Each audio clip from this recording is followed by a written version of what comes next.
He ran 400 yards into enemy fire, alone with nothing but a telephone. 6 German tanks and 600 soldiers were charging straight at him, and when they got too close, he did the unthinkable. He called artillery fire on his own position. This is the story of the silent farmer who became one of the most decorated soldiers in American history. And you've probably never heard his name. June 2nd, 1919, Erin, Kentucky. Garlin Merle Conner was born into poverty on a tobacco farm. No electricity, no running water, no future. Just dirt roads, hard work, and endless tobacco fields. Garlin was 5'6", quiet, humble. The kind of man who kept his head down and got things done. Nobody in that tiny Kentucky town thought he'd become a hero. But Garlin had something most people never saw: an unbreakable will. September 1941. 22-year-old Garlin Conner walked into an Army recruitment office and enlisted voluntarily. Pearl Harbor hadn't even happened yet. But Garlin could see the war coming, and he wanted to serve. By 1942, he was deployed with the 3rd Infantry Division to North Africa as part of Operation Torch. Over the next 3 years, Garlin would fight in 8 major campaigns: North Africa, Sicily, Salerno, Enzio, southern France, the Vosges Mountains, Colmar Pocket. He was wounded 7 times. 7. And every single time he came back. Garlin earned 4 Silver Stars for gallantry in action, 3 Purple Hearts for wounds received in combat, a Bronze Star Medal. His battalion commander called him the greatest combat soldier he'd ever seen. But Garlin never talked about it. Back home, nobody knew what he'd done. Because Garlin Conner wasn't the kind of man who boasted. He just did what needed to be done and moved on. But on January 24th, 1945, Garlin Conner would do something so extraordinary. That silence could no longer contain it. January 24th, 1945, Hausen, France. The Colmar Pocket. Freezing cold. Snow everywhere. The temperature was below 0 degrees Fahrenheit. Garlin Conner was serving as the intelligence officer for the 3rd Battalion, 7th Infantry Regiment, 3rd Infantry Division. He'd just returned from the field hospital days earlier. A sniper's bullet had torn through his left hip. The doctors told him to stay and recover. Garlin slipped away and rejoined his unit anyway. His men needed him. That was all that mattered. That morning, K Company of the 7th Infantry was advancing through the Brunwald Woods. They were trying to secure the area near Hausen, part of the larger operation to reduce the Colmar Pocket. The Germans were desperate, cornered, vicious, and they were about to launch a massive counterattack. At dawn, the thunder started. German artillery shells screamed through the frozen air. Trees exploded, snow erupted in fountains of white and black. And then they came. 6 Mark VI Panzer tanks, 600 German infantry soldiers, tank destroyers, machine guns, mortars, a full battalion-sized assault aimed directly at the left flank of the 7th Infantry Regiment. If the Germans broke through, they'd roll up the entire American line. Hundreds of American soldiers would be killed or captured. The battalion commander, Colonel Lloyd Ramsey, looked at the situation and knew exactly what was needed. Someone had to get out front and direct artillery fire directly onto the advancing Germans. It was a suicide mission. Ramsey asked for volunteers. Garlin Conner stepped forward immediately. He grabbed a field telephone, a spool of wire, and a radio. Another soldier, Private Robert Dutil, volunteered to go with him. Together, they ran toward the enemy. German artillery was raining down.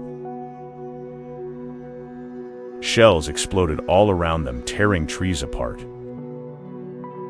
sending shrapnel screaming through the air.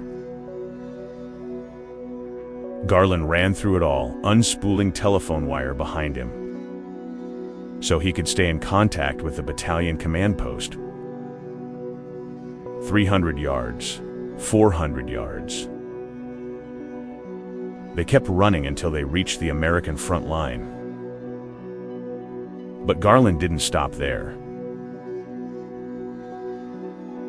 He kept going, forward, alone. Dutil was hit by shrapnel and had to fall back. Garlin continued into no man's land by himself. He found a shallow irrigation ditch in the snow, barely a foot deep, and dropped into it. He was now 30 yards in front of the American defensive line, completely exposed, completely alone. And the German tanks were coming straight at him. Garlin pressed his body into the frozen ditch. The temperature was below zero. Snow covered him. He picked up the field telephone and called back to the command post. His voice was calm, steady, professional. He started calling in artillery coordinates. Fire mission, 6 tanks, infantry battalion strength. Grid coordinates. American artillery batteries miles behind the lines. Adjusted their guns based on Garlin's directions. Seconds later, shells screamed overhead and exploded into the advancing German formations. But the Germans kept coming. Machine gun fire ripped across the snow around Garlin. Bullets whizzed past his head. Mortar exploded nearby. Garlin didn't move. He just kept calling coordinates. Adjust fire. Left to Wushit, drop E-byte. For 3 hours, Garlin Conner lay in that frozen ditch, directing American artillery onto German positions. The panzers rolled closer. Infantry swarmed forward. At one point, German soldiers came within 10 meters of him. 10 meters, 30 feet. Garlin could see their faces, hear their voices. The tanks were so close he could feel the ground shake as their treads churned through the snow. Colonel Ramsey, back at the command post, saw what was happening. He ordered Garlin to fall back, to retreat. It was too dangerous. The Germans were about to overrun his position. Garlin's response came through the phone, calm and clear. Blanket my position. Colonel Ramsey froze. He couldn't believe what he'd just heard. Blanket my position meant call artillery fire. Directly on top of Garlin's own location. It was a death sentence, but it was the only way to stop the Germans. Ramsey hesitated, but Garlin repeated the order. "Blanket my position. Do it now." The artillery batteries fired. Shells screamed through the sky and exploded directly on top of Garlin Conner's position. The ground erupted. Snow and dirt and shrapnel flew everywhere. Explosions rocked the earth mere feet from where Garlin lay. German soldiers were torn apart. Tanks were disabled. The enemy advance faltered, broke, retreated. And through it all, Garlin Conner stayed in that ditch, adjusting fire, calling coordinates, ignoring the explosions tearing apart the world around him. When the smoke cleared, the German assault had been shattered. 50 German soldiers dead, over 100 wounded. 6 tanks destroyed or disabled. The American line held. The battalion was saved. And Garlin Conner walked out of that ditch alive. Frozen, covered in dirt and snow, but alive. Colonel Ramsey immediately recommended Garlin for the Medal of Honor. He called it the most courageous act he'd ever witnessed. Lieutenant Harold Wigetman, who was there that day, said, "There is no doubt that L.T. Conner should have been awarded the Medal of Honor. One of the most disappointing regrets of my career is not having the Medal of Honor awarded to the most outstanding soldier I've ever had the privilege of commanding." But the Medal of Honor never came, not in 1945. Instead, Garlin was awarded the Distinguished Service Cross, the second highest award for valor in the U.S. military. On February 10, 1945, Lieutenant General Alexander Patch, commander of the 7th Army, personally presented the award. Garlin stood at attention, silent and humble as always. He continued fighting for the rest of the war. 9 days after Hausen, Garlin earned his 4th Silver Star for taking command of a shattered rifle company and leading them in a brutal assault that killed 12 Germans and captured 75 more in hand-to-hand combat. In June 1945, the war in Europe ended. Garlin Conner was discharged and returned home to Kentucky. The town of Albany threw him a parade, a hero's welcome. That's where he met Pauline Wells, a teenage girl who'd come to see the war hero everyone was talking about. Garlin and Pauline fell in love. They married. And then Garlin went back to farming tobacco. He never talked about the war, not to Pauline, not to anyone. For 53 years, Garlin Conner kept his silence. Pauline didn't even know the full story of what he'd done in France. His medals sat in a dusty duffel bag in the barn. Garlin Conner lived a quiet life, raised a family, worked the land, and never asked for recognition. On November 5, 1998, Garlin Merle Conner died at age 79. He was buried in a small cemetery in Clinton County, Kentucky. And that should have been the end of his story. But it wasn't. In 1996, Army veteran Richard Chilton was researching the service of his uncle, who'd been killed at Anzio. He discovered that his uncle had served with Garlin Conner. Chilton tracked down Garlin, met him, and heard the stories. He saw the medals gathering dust in the barn. And he realized something was wrong.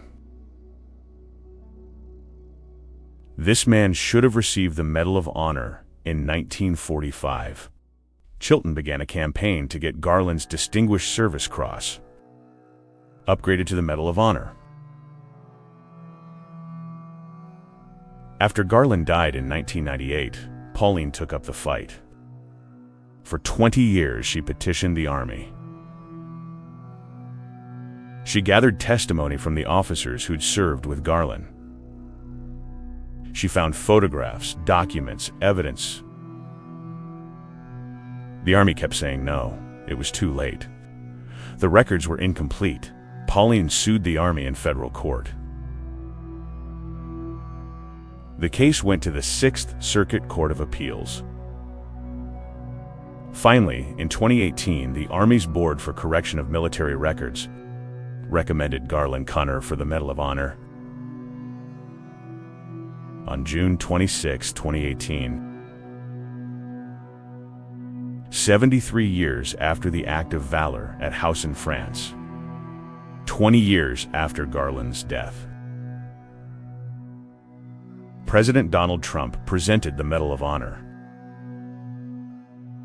to Pauline Conner at the White House. Pauline was 89 years old. She could barely believe it was real. When the White House called to tell her, she thought it was a scam. But it wasn't. Garlin Merle Conner had finally received the recognition he deserved. He became the 40th soldier from the 3rd Infantry Division to receive the Medal of Honor for actions in World War II. The citation read, in part, "By his heroism and disregard for his own life, Lieutenant Conner stopped the enemy advance. His actions are in keeping with the highest traditions of military service and reflect great credit upon himself, the 3rd Infantry Division, and the United States Army.